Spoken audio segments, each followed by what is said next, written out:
Stress-Free Cooking is brought to you by... From the sunny Mediterranean comes one of the world's finest olive oils for all your cooking needs. Pompeian extra virgin olive oil, classic Mediterranean, and extra light tasting. Pompeian makes everything better. From our table to yours, O-Pee-Chee Wines, fine wines and spirits from around the world since 1913.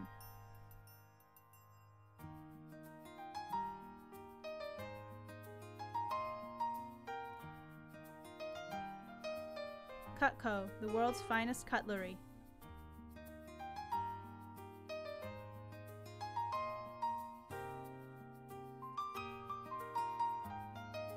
Melissa's, the freshest ideas in produce.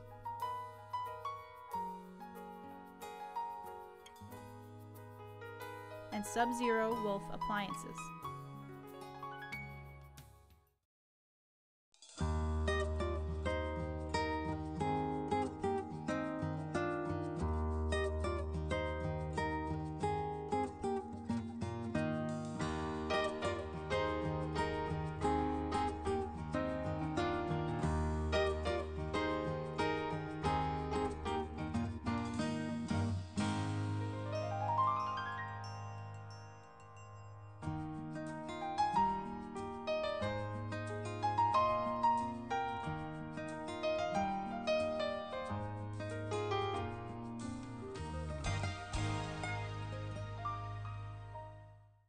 Hi, I'm Barbara Selig Brown. Welcome to Stress-Free Cooking. Today we're going to have a lot of fun on Stress-Free Cooking. Not only are we going to put on our bunny slippers, have a little wine, and cook, we're going to have a few laughs with my good friend, Chef Joe Ciminara from Taste This TV. How are you, Barbara? Always a pleasure to Good be to here. see you. Good. Joe says there are no rules in cooking, and I'm sure that he is going to show us that because he always does, and it's always fun, and best of all, it's always delicious. Let's start out with a little sip of wine to make it more fun. I would okay? love to. I have a Chianti for you from you. Tuscany. Thank you. You know, a great pasta wine, and we're doing a pasta show. So I hope Joe likes that Chianti. Chianti is very fruity. I think it's great with sauces. I'm having a Fiano di Avellino, which is a smoky, honeyed wine from Campania. So I thought they'd be a nice compliment to all the things you promised to make for me. Chin chin. Chin chin. Wow. Mine's great. Ooh, that just entices you to want to eat. Yeah, lots of honey. Wine is great with food. Good pick. Very good pick. You know, I think Anthony Giulio said if you like it by itself, you'll love it with food. So we Anthony like knows these. best. We like these by themselves. Now we're going to really love them. Exactly. So Joe, tell us what the menu is. Well, you know, your whole concept is stress-free cooking, no rules in cooking. This is really Between stress-free the because both you're of us, doing we the can cooking. feed the neighborhood here. So, I mean, I'm excited. So, I don't know. I thought maybe 3 dishes of pasta today. Sounds good. One with linguine, one with shells, and one with gemelli. I think I can go to the bus stop and get some helpers too. Yeah, and you know what? They'll be fed, you know, for the most part. But, you know, I like to kind of cook everything on a slow temperature, kind of get everything going. This way we can talk about the ingredients and the flavors, and I feel so rushed. Sounds good. So I guess going down the line, you know, the traditional alla vodka, a lot of people might say, Yes. hey, what's in an alla vodka? Do you see it in Italy? The answer is no, you never see it in Italy, but we'll make it for you here today. So how did this start?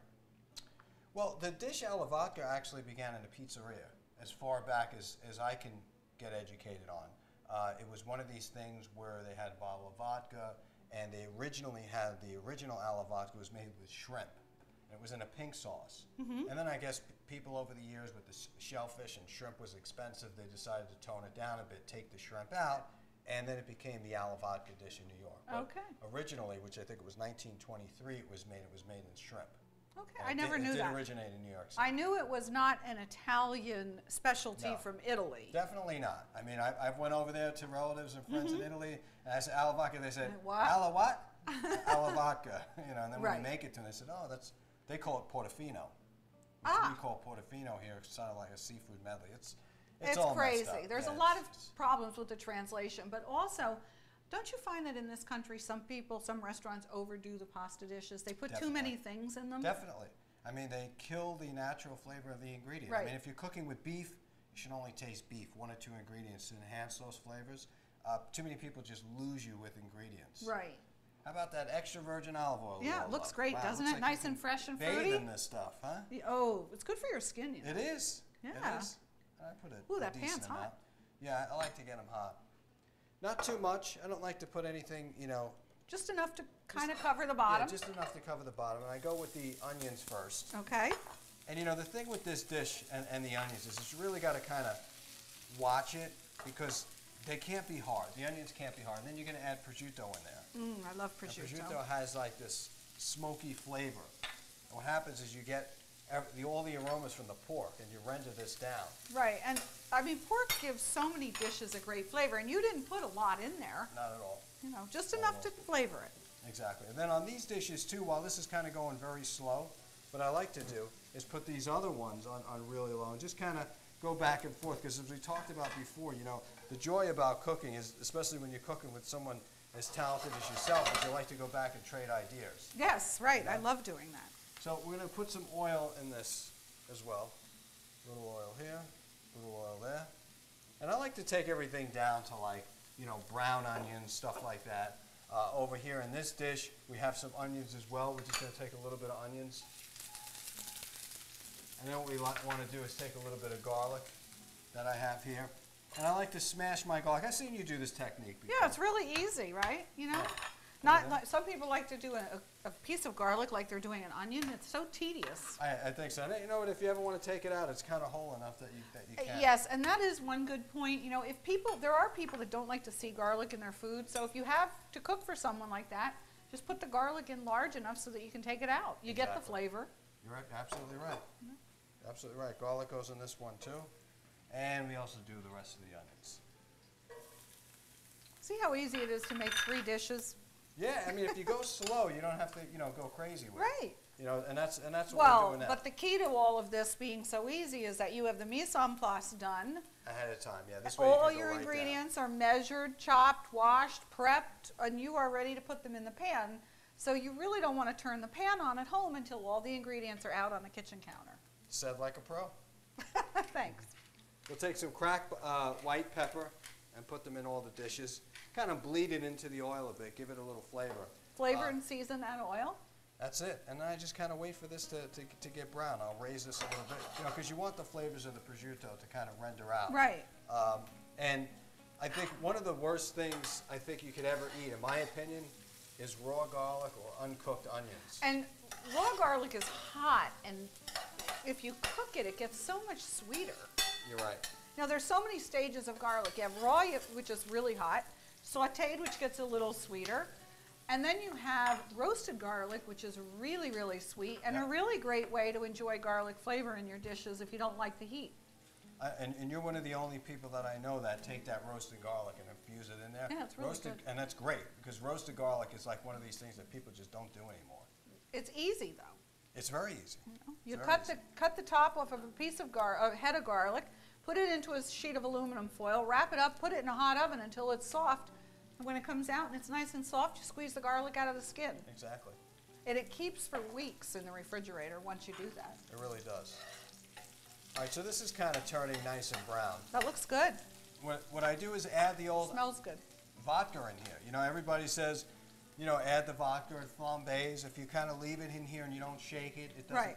You don't need to flambe it. It only becomes dangerous. Unless you want a little drama. Exactly. So I just add it in here and I let it cook down. What you're going to get is a sweet flavor, almost not like that corn flavor of the vodka itself. It tends to give it that, you know, that kind of flavor. That extra lift. Yeah, yeah. Alcohol concentrates flavors, so it is a nice way to concentrate flavors. Flavor likes to go to fat.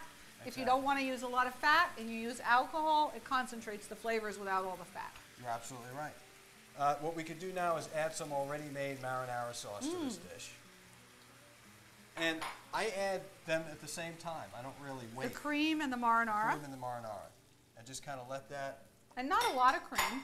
yeah, I mean, it looks like a nightmare in the beginning, but then it all comes together and turns nice and pink. I'm not I'll a just huge add a fan little of bit of anything salt. really, really creamy, but when you have a dish like this that's well balanced because the cream isn't too heavy, Exactly. then it's really pleasant and enjoyable. And then you can kind of just mix this up a bit. And again, like I said, when you look at it at this stage, it looks a bit Yeah, scary. it's got a little ways to go, Yeah, but that's right. good. Exactly, but it's gonna come together nicely. The nice thing about something like this is it's really simple to make, but you could Sure. make it ahead, let it cool down, and then just heat it up when it's time to serve it. Exactly, exactly. And alla vodka sauce to me sits really well in the refrigerator, Yes. especially the day after. It brings up, it doesn't necessarily break or anything like that, Don't you think most things are better the day after? especially sauces. Yes. You know, and it's, I'm glad you brought up that point because you're doing a show with sauces, you really should bring that up. A lot of people, even me growing up in you know, my mother's household, everything tastes better the day after. Yep. You know, and she would tell us that too. Oh, it's going to taste even better tomorrow. And we'd be like, what are you talking about? But will there be any left? Exactly. Exactly. All right, so this is cooking down. Now we can go over to the next dish. Okay. The next dish that I have here is we have some olives. Those are black Cerignola olives. Are they huge? They're huge. They're They huge. got really good flavor here. I'm just going to do a few of them if you want to help me out with it. There you go. Like the old smashing technique. Yeah. But, you know, they're great flavor with shrimp. You know, Yes, and I they think that, are. you know, Moroccan olives or Kalamata olives or Gaeta olives, stuff like that, really come together well, you know, when you're talking about shrimps and stuff like that. So what we're going to do is add those olives in that dish. Do you want this chopped at all? No, that's fine. I Little I always breakdown? find to leave stuff like that whole because you may get one or two people that don't like it. Yeah, and then they can eat around it. Yeah, This just happened to us the other night. We went to a restaurant that had very interesting food, but some of the people with us were like, I don't like that. I don't like that. Really? Yeah. Yeah, you get a bunch It's of picky difficult. people out there. That's for sure. Well, what you're really looking for here is the flavor. You know, the flavor of the olives kind of coming together, bringing that nice, you know, flavor together. Now here we have some whole sun-dried tomatoes. One of my favorite ingredients. They've been soaked and cleaned 3 or 4 times, so you don't have to worry about any sand. But I tend to use the water in the sun-dried Yes, tomato. as a seasoning. Exactly. So Really you put that great down there idea. like that. And that goes down, and just kind of move this around a little bit. Next, what I like to do with this dish is to bind it a little bit with both wine and marinara sauce. Now, in typical dishes, you would deglaze the wine, but with this dish, I like to add it just a little later. Okay. You know, like around the same time as we had the capers and the tomatoes. Oh, capers. So salty, briny. Exactly, which is a great accompaniment when you're talking about olives and red sauce and stuff Right. like that, and seafood. It's good because with this type of dish, you need a protein in there. You could go meat, but I think it would be a little over the top. Right. You know, It'd be a little too rich, I think. I think so too. As you can see, our That alla looks vodkas really are good. starting to come together. I have now. never made this. Really? No. But you've had it a few times, right? Oh, yeah, and I've never been that overwhelmed with it, only because you have it sometimes at a catered party and it's been sitting and the Oh, forget pasta's it. soft. Yeah. So this is going to be a real treat. And we have this wine here. White wine, dry white wine.